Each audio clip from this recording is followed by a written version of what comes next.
Hey there, welcome to a GSPN emergency podcast.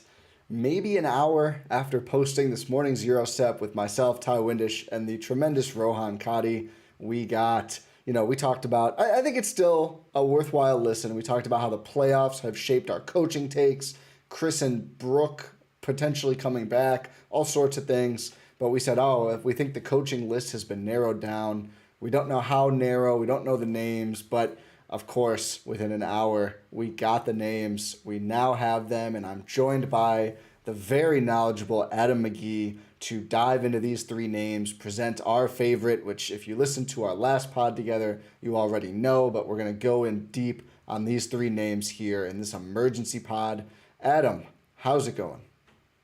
It's going well, Ty. I didn't have to do another podcast an hour ago to only jump on this one, so it's probably going better than it is for you. But this is the high risks of kind of this situation. We've been doing well up until now. We might have one or two more episodes where this is possible, but we're reaching final stages, it seems like. So some clarity is finally emerging.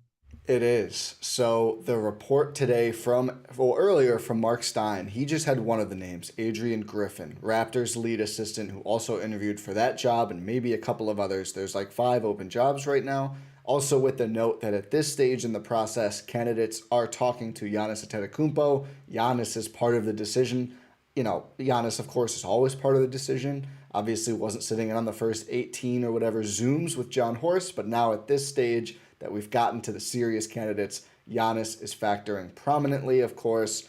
So we got Griffin earlier, and then Woj comes through with the full list of 3, apparently. Former Raptors head coach Nick Nurse and Golden State Warriors assistant, former Nets head coach Kenny Atkinson. So let's actually start with Griffin because we waited until the end to talk about he and Nurse, and I feel like generally everyone is pretty familiar with Nick Nurse at this point. We've talked about Kenny a lot on the last pod. We'll get to Kenny. I didn't even look up as much about Adrian Griffin. Quite honestly, I got a little excited about Chris Quinn watching this Heat playoff run. I didn't expect it to be an assistant who had not been a head coach before. Here we are, though. Adrian Griffin in the final running. I know, Adam, you went deeper on most of these candidates than I think anyone here at GSPN. What is your, quick wrap on Adrian Griffin as a coach? Well, I think my initial reaction to the final tree and to seeing Griffin's name in particular on it is clearly Horst ownership, whatever it might be. We'll just say the Bucks are somewhat enamored with what the Raptors have done, or maybe it is some knock-on effect of having seen the Raptors up close and having lost to the Raptors at one point, maybe viewing them as a comparable franchise.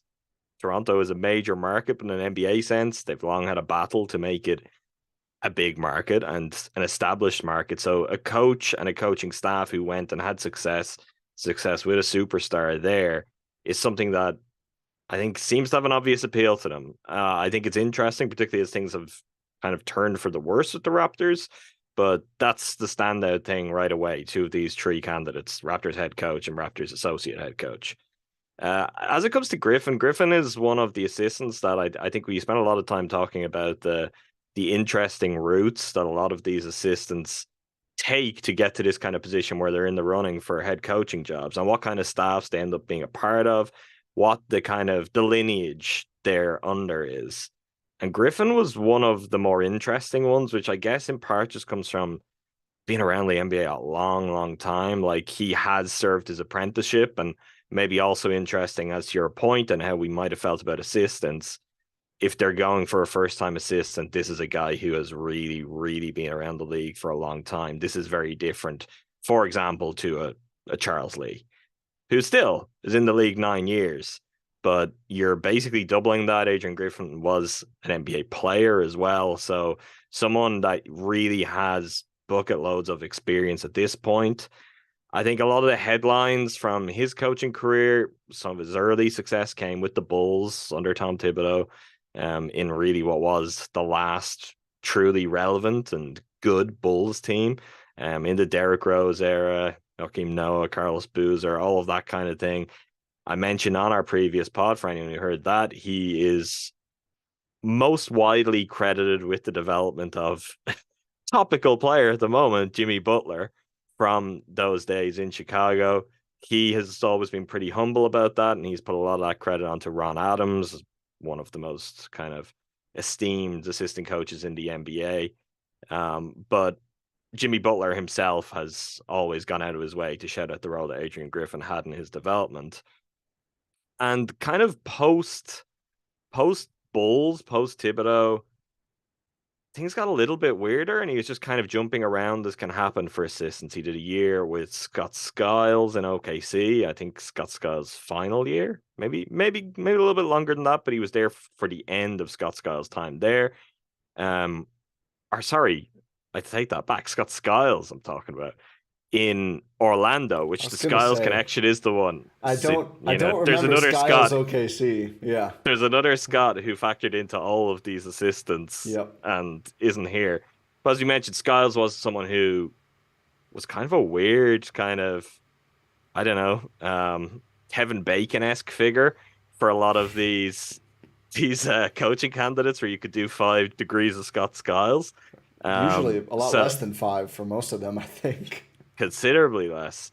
So Griffin is someone who Skiles, throughout his career, was a pretty important person.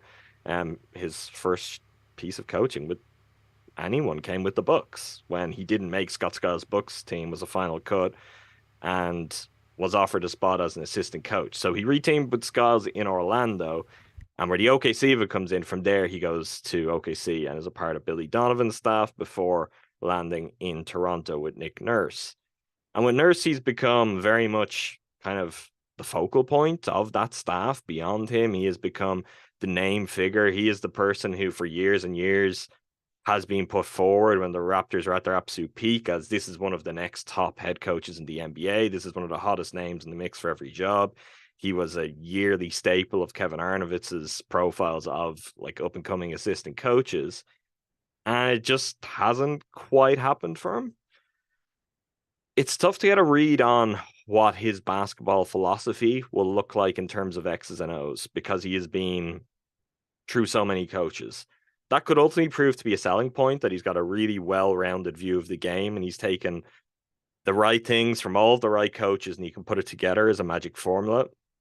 The thing he has talked a lot about, and it seems like he's done a lot of podcasts over the years, is his coaching philosophy in more of a kind of a coaching of men sense. I think it came up on that pod. His father was a preacher, and that clearly kind of resonates still. And there's an undertone to that, into, again, kind of a leader of men approach.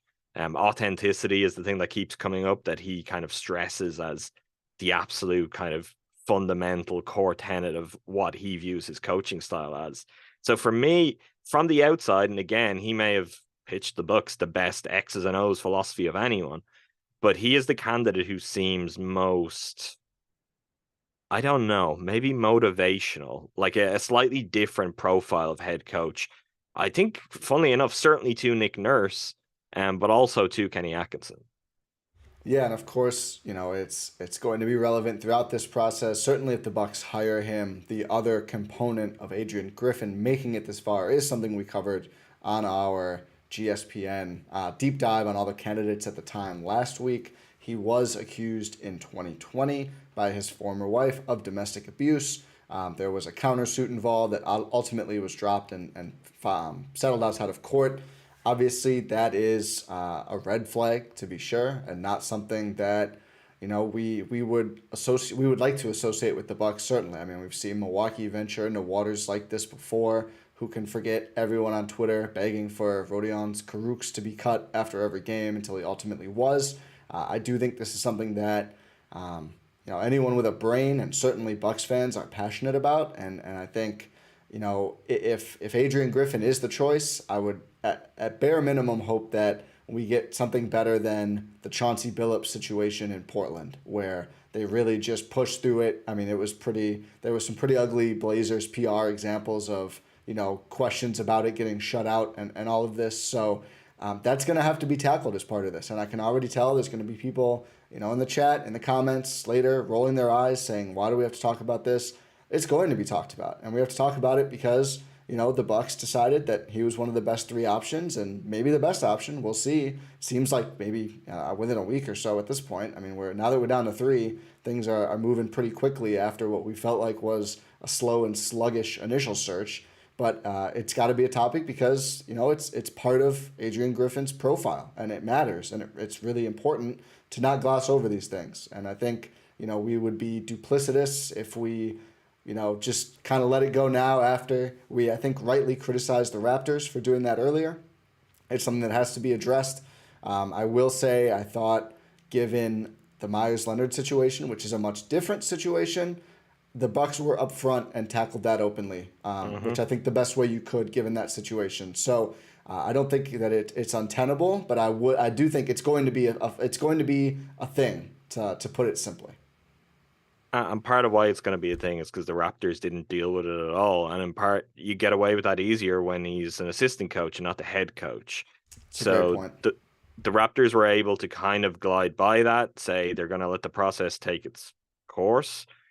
It did to an extent, but there was never really any clarity from any side to come from that. And that's fine. And I think a lot of people say, look, people's own business is their own business.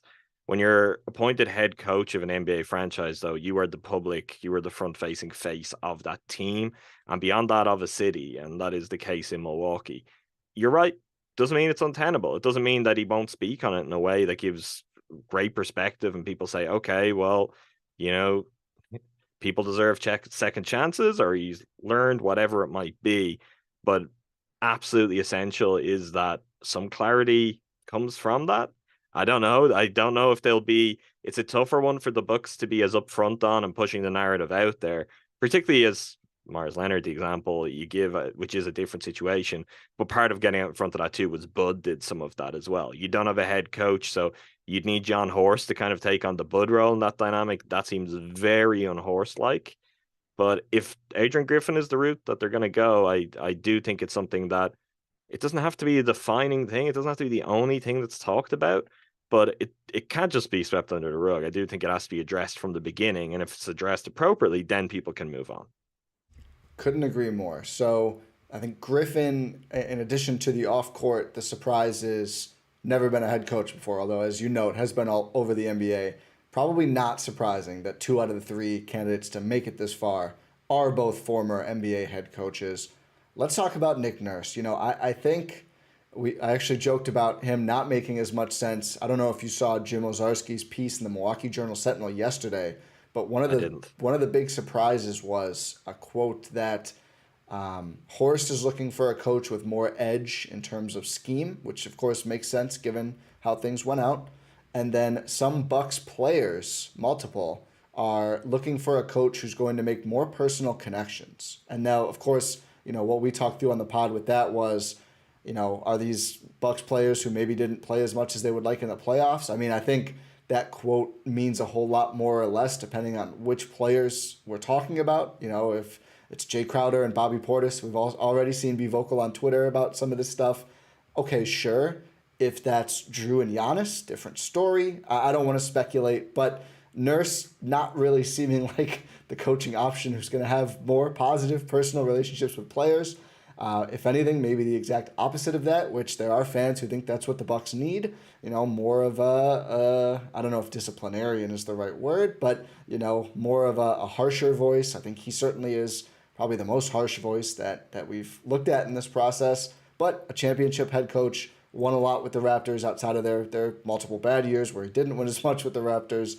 What are your thoughts on Nick Nurse? I think largely not positive, but it's probably not that surprising that he's made it thus far, right? No, it's not a real shock. And I mean, Woj's follow-up is that Nick Nurse is also looming large in the searches for Phoenix and Philadelphia. And I guess we can't. We'd have our opinion over what the best job of those 3 is, but it's not a runaway. So there's a case to be made for any of those if he has any preference for a variety of reasons. It's not even a guarantee that the Bucks decide Nick Nurse is their guy and Nick Nurse decides, yeah, well, the Bucks are the team for me. He's undeniably a good NBA coach. He's an NBA champion coach. I do think that this would have been a hire if you did this 3 years ago, and there was some kind of sense of you could have lured him away. I feel like the NBA has kind of moved past what Nick Nurse was doing. And as that has happened, Nick Nurse has quite literally, his voice has strained and become a little bit different, and his personality has evolved in a more outsized way. To me, it's not the fit for this roster. Now, I'll be completely upfront and admit something I think applies for a lot of Bucks fans. He comes with a lot of baggage for the Bucks. We've gone up against him and his team in the playoffs, and I think a lot of Bucks fans just don't like him that much right now. I'll put my hand up and say I'm very much in that group. I don't think that's really shading it too much, though, because when you said the Horse may be looking for a coach with some more edge, when you started there, I was like, oh, well, Nurse has got the job. But when it's edge in terms of like schematically, that's a different situation. His offense, there would be some concerns. He has had very good offenses, but it doesn't take very much drilling in to find the source of those offenses. And, Kawhi Leonard being someone who could deliver some of the best that Toronto had in that regard.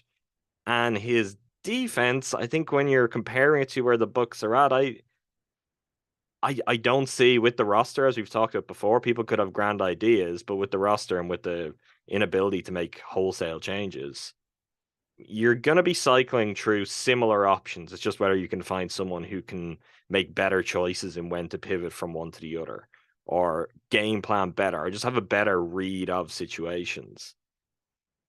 Maybe he's the candidate who wins people over. I will take a guess he might be the most confident candidate in this search.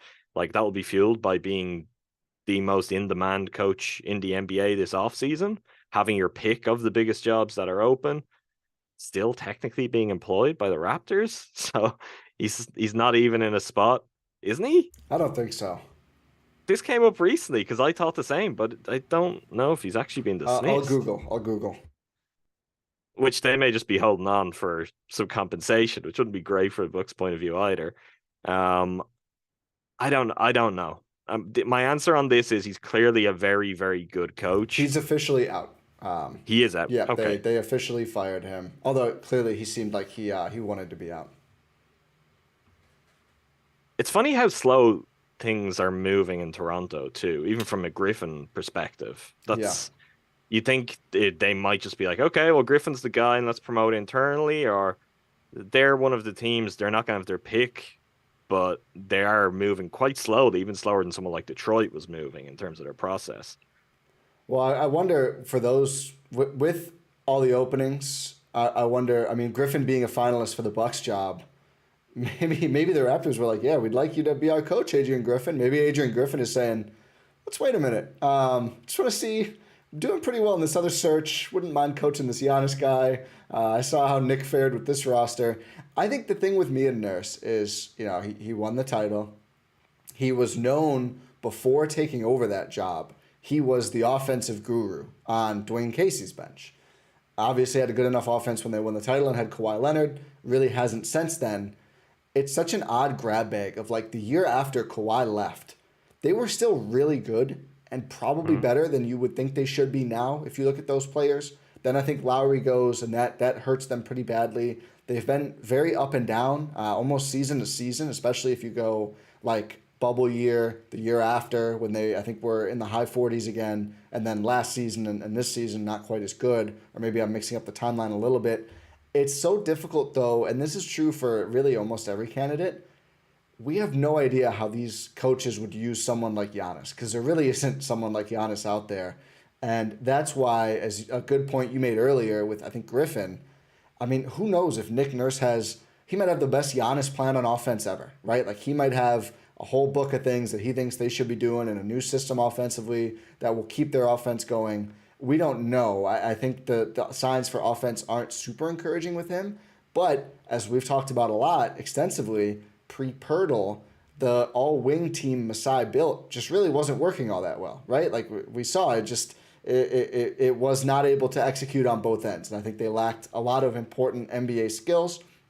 I think we probably could have guessed that would happen like that all along, but they tried it. It didn't work. And I do think it wasn't an easy situation to coach in. And I think certainly his abrasiveness didn't make it any easier. I also think there's been a little bit of weirdness there for a while, especially with a guy like OG Anunoby, who feels like he's in rumors pretty much all the time. So there's a little bit of a chicken and egg thing. I do think there's no doubt he is abrasive. He is a good coach. We don't know if he's a great coach. He has gotten over the hump, which I'm sure means a lot to the Bucks in this search. But I don't think it's a horrible hire. I think it is maybe, is it the highest variance hire possible between good and bad? I think there's a lot of leeway either way in this one that maybe there isn't for as many. I guess you could say almost any assistant probably I, really is. I think it applies for, like, we'll talk about Kenny Atkinson in a minute, who you and I have spoken before about very much being in support of. I'm not gonna pretend like Kenny Atkinson is a guaranteed success home run. That Yeah. doesn't exist post Bud for the Bucks. That's the reality of it. You've got to hope that's the case, but it's no guarantee. I think there's real variance in all of these. Nurse is the most explosive. Yes. And maybe that's okay because if it explodes, well, how long have you got left on this anyway? And you tried what you tried with the coach that everyone would respect. The coaches won a championship, and maybe that's where they go. But I don't know. I can't see like if they start struggling under Nurse, I can't see, oh, it's not quite there, it's not quite there. And whether it's in a postseason year one or in a year two, it all miraculously comes together. I think if Nick Nurse comes in, you gotta hope the players take to him and his message and the early returns are good.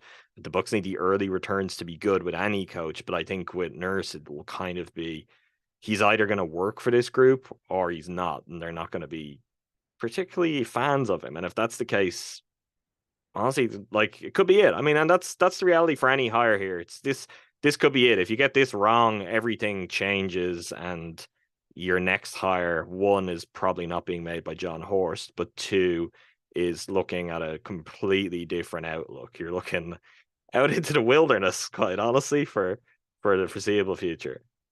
Got a couple big chat updates. I did a poll which of these three should be the Bucks' next head coach. Adrian Griffin may be in chat. There's one Adrian Griffin vote, 7%. But Kenny Atkinson leading the way at 64%, strong margin. Then Nick Nurse at 29%. I will not to toot our own horns.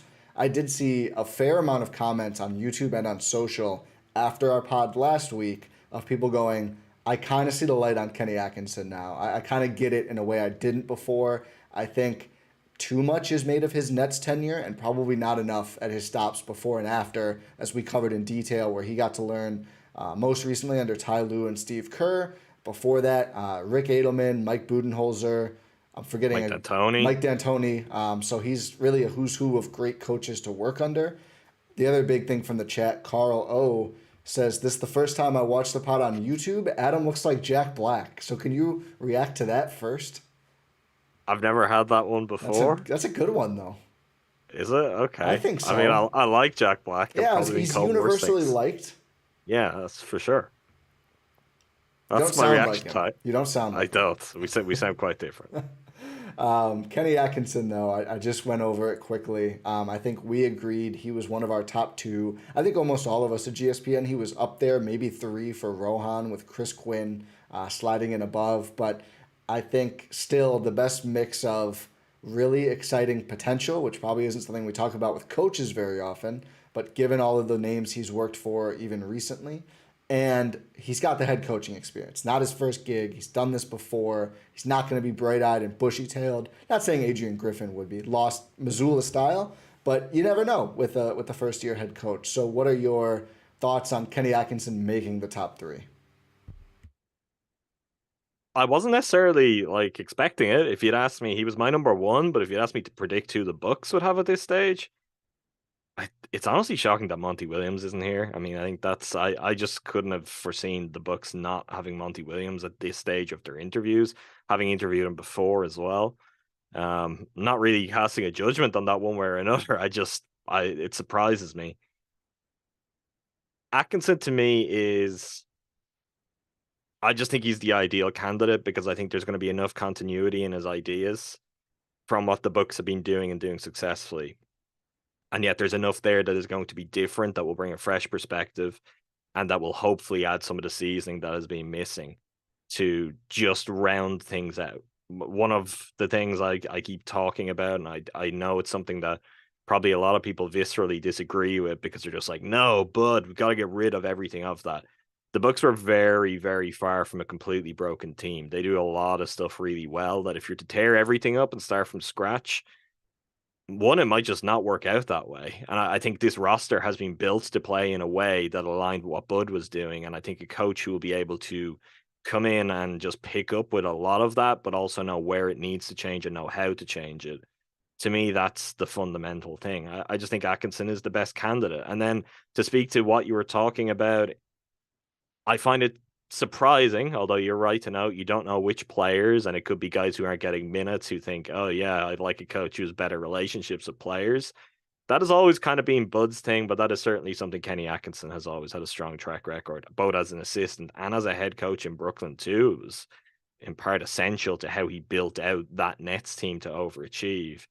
So to me, he would fit that profile about as well as anyone. It's really a matter of, I think, are they looking at it in that way, or is this just a point in the Bucks' journey and where they're at and the players they have where it's just going to be profile? And it's going to be put your ring on the table. We're getting rid of a championship coach. We need another championship coach. Kenny Atkinson has a ring as an assistant, but there's a chance they just were like, Nick Nurse is the guy because of what he's been and done. To me, Kenny Atkinson is the best candidate, though.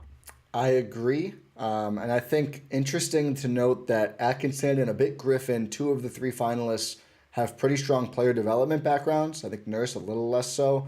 Rohan and I talked about in relation to Chris Quinn, how that can be important with the Bucks financially hamstrung by this new CBA. Developing young and undrafted players and guys like Marjan is going to be crucial going forward. So I think that's something that Atkinson could certainly bring to the table. Last question before we get out of here, Adam. We both prefer Atkinson. I agree for all the reasons we've said. Who do you think the Bucks will hire, and how glad are you it's not Mark Jackson?